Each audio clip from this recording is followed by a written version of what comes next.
Hindi bababa sa 50 tao ang namatay sa isang air attack ng Israel sa Jabalia Refugee Camp sa Gaza noong Martes. Nasa 150 tao naman ang naiulat na sugatan.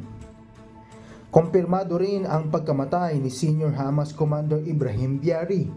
Ayon sa mga otoridad, may 20 gusali ang nasira dahil sa ginawang pag-atake.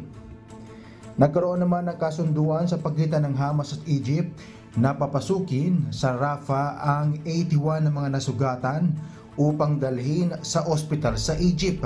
Sa kasalukuyan ay patuloy pa rin ang usapin patungkol sa humanitarian process upang makapasok ang tulong sa Gaza.